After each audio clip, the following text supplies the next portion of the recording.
If you talk about it in a material economic sense, it has to be forced on people, and it gets forced on people by these parties. This is Leninism.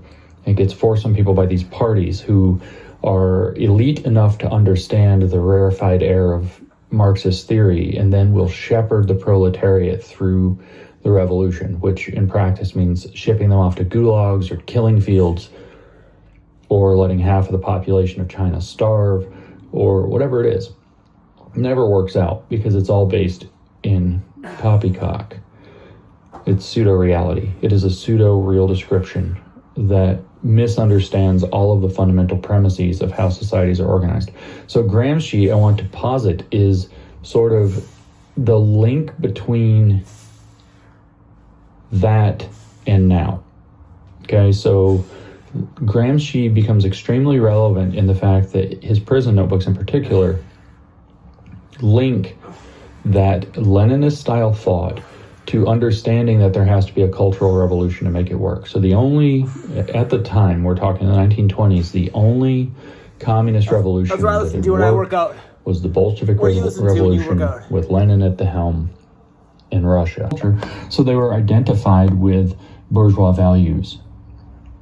And the idea was that these bourgeois values and the promotion of these bourgeois values and the ideologies of the countries like nationalism and so on that uphold these bourgeois values prevent a class consciousness from arising. That was Gramsci's kind of key idea, and he called this cultural hegemony.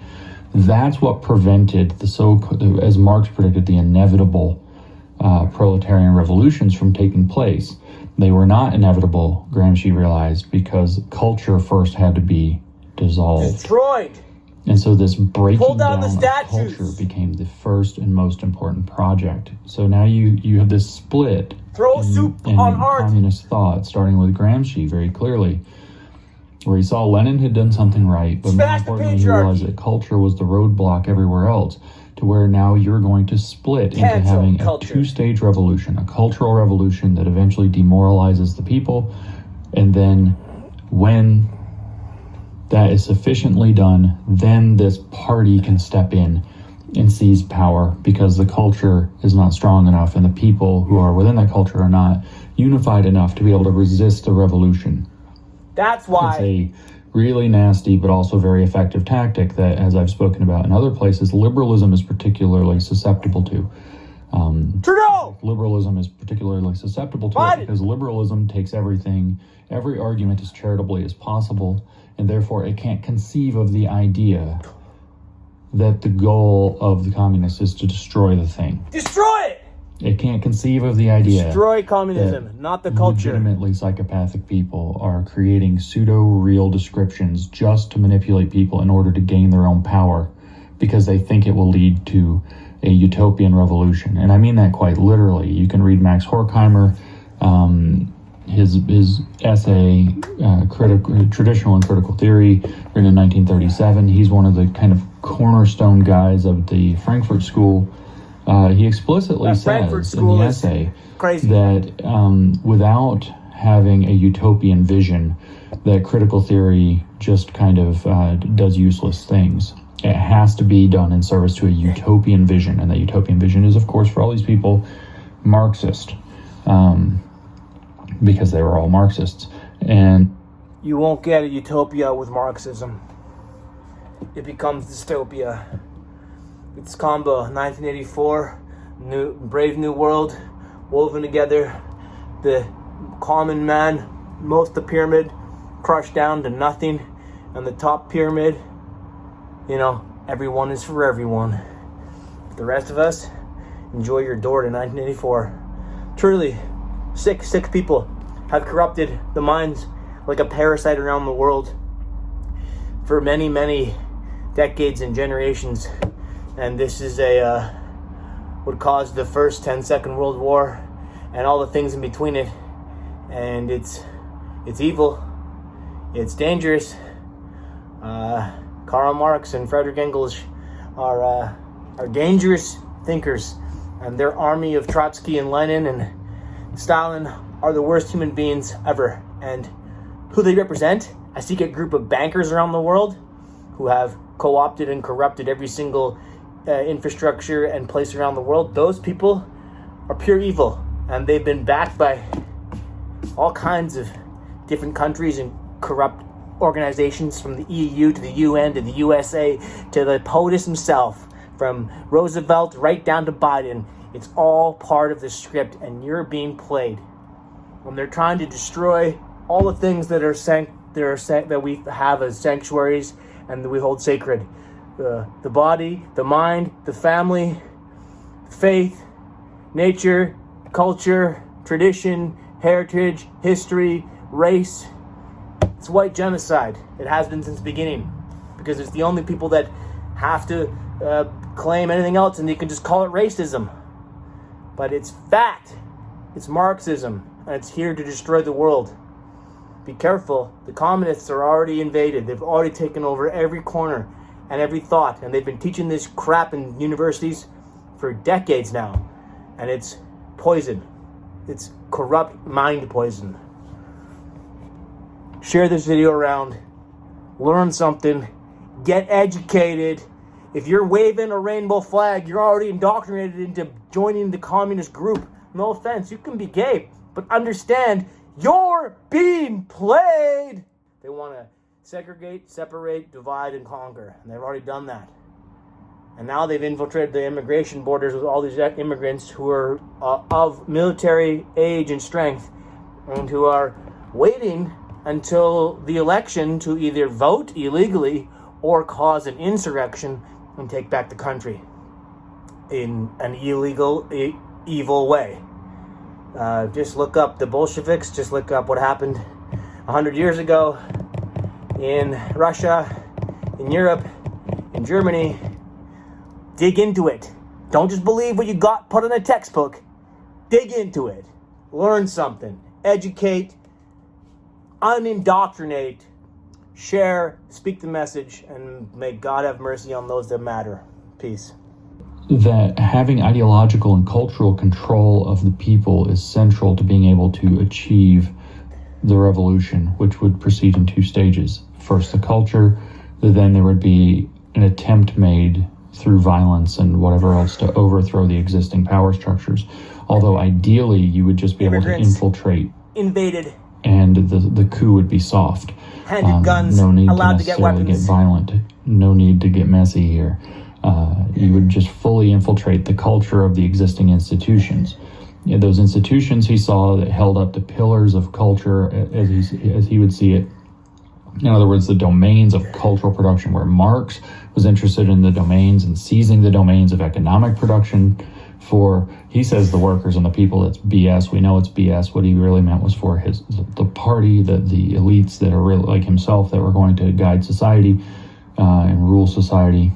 Gramsci understood that you understand that all the crazy things that are happening out there in the world, where everybody has taken mental pills. Am I taking crazy pills? Like Will Ferrell and Zoolander. Everyone has taken crazy pills because the parasitic mind virus is contagious. And once you open the door to that, accepting mental behavior and perpetuating it because it's been paid for by elite evil bankers who twisted the law through money and manipulation and blackmail. Now those laws have been enacted in schools and in parliament and places of debate. So now these people are debating because they're forced to, or paid to, or coerced to in some evil way because of these manipulative powers who have infiltrated with money and weapons and power to tell you this is the new agenda. This is the new medical agenda. You must adhere to this medical law. What? How many genders are there? Throwing these doctors out and throwing these ones in because they're being forced to follow the rules. And if you don't follow the rules, you're out. So follow the rules. Some get paid, some get forced. Some go along willingly, even though they know it's wrong because they're afraid.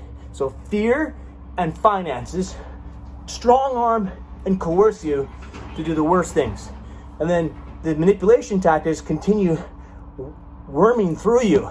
And you get taught this in schools and universities, from kids to adults, and then forced in parliaments.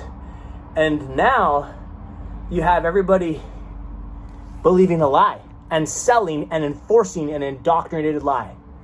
And that is whether it's one gender plus one gender equals one human being, or two genders plus two genders equals 5. 2 plus 2 equals 5 is the biggest lie you will say to stay alive. And it's all the same thing. And you don't have to be telling us 2 plus 2 equals 5. You can just simply say this: man plus man, woman equals infinite genders. Same thing, right?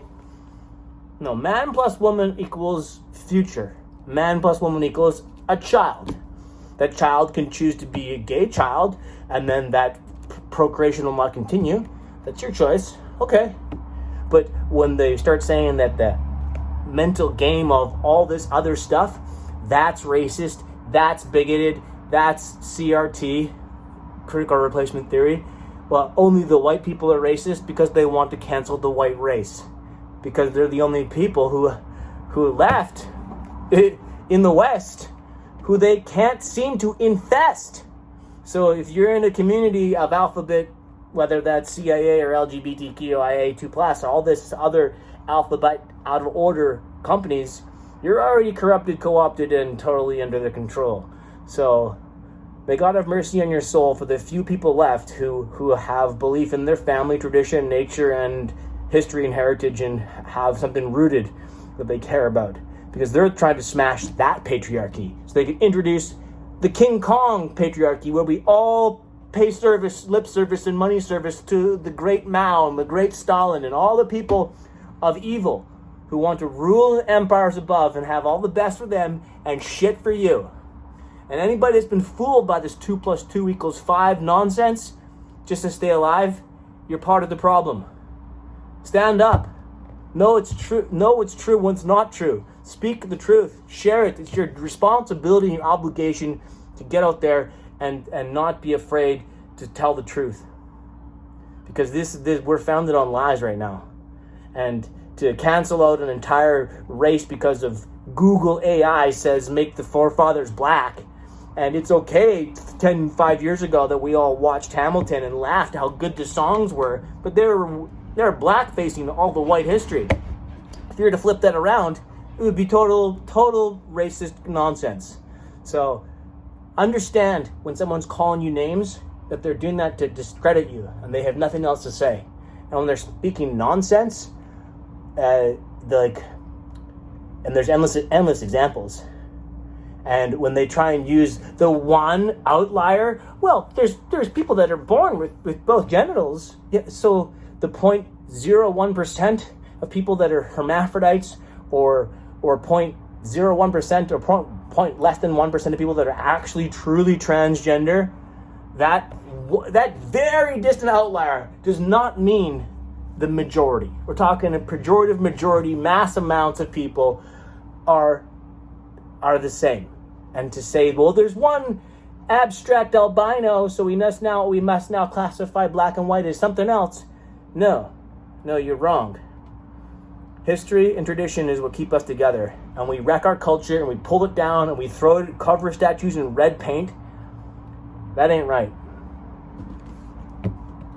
We must learn from history. We must embrace our past. We must hold on to it to learn to not repeat the same mistakes. And right now, we might as well be in 1935 Europe with Stalin and Lenin and Trotsky murdering millions of Russians and Christians and Germans, and having a country, at least one country, say, no, we want to stand for our tradition and who we are. And then they call that racist. This is one of those tricky games of wordplay. And saying you can't say that, and by saying that, you're calling me this, that, all this is jargon nonsense. Shaking up the red and black ants so they fight. Divide sides. Have some pride acceptable and some pride totally racist. Okay, wave your rainbow flag, but do not allow a family to procreate and go to church. That's wrong. That's racist. And stop races. Have BIPOC be allowed, black, indigenous, people of color, be a thing. Well, why don't we just call it what it is? Everybody that's not white, come this way. That's what it says. Everybody is white, go back there. Using white privilege as an example of how to separate people that have strong values and to help people shame and hate themselves. We're raising races of white people to hate themselves. That is wrong. When a world is supposed to be tolerant and inclusive and not allowed to hate and to teach about acceptance and love is love. Then why don't they love this great race of people? Because there's a certain group of rich, evil bankers that corrupted the world and took it over more than 150 years ago and created this thing called the Federal Reserve, where it's a total lie, and they preserve their heritage over everybody else's at all cost. It's communism, it's Marxism, it's a lot of evil things to corrupt the last standing good human beings. This is a call for all human beings to say no. We will not go. We will not let our people go. We will stand for them to the end, and we will make friends with people that are not of our own, because we must understand to embrace each other against Big Brother, not against each other. Stay free. Peace and love. No need to necessarily get violent. No need to get messy here. You would just fully infiltrate the culture of the existing institutions. You know, those institutions he saw that held up the pillars of culture as he would see it. In other words, the domains of cultural production, where Marx was interested in the domains and seizing the domains of economic production for, he says, the workers and the people. That's BS. We know it's BS. What he really meant was for the party, the elites that are really like himself, that were going to guide society and rule society. Gramsci understood that you have to seize the means of cultural production, and the places he saw that were most relevant were religion and the churches. So you had to get this ideology into the churches. You had to start dismantling Christianity if it's a Christian dominant country or culture. You have to start dismantling Judaism. You have to start dismantling even Islam if you wanted to do it there. If you were in China, you would dismantle Confucianism and even some of the Buddhist and Taoist thought, just like Mao did. So Mao you could think of, by the way, as like Lenin 3.0. Stalin would be like Lenin 2.0. And this cultural revolution idea of Gramsci had a lot to do with that. That's how Mao proceeded. So you're going to take apart the religion. You're going to get into the churches. We see this now. This woke BS has infiltrated like every one of the major religious institutions. We has need infiltrated faith now more than ever. I say this to anybody that's listening. You need more than ever to go back to your roots, to embrace your heritage, your history, your tradition, your family, your religion.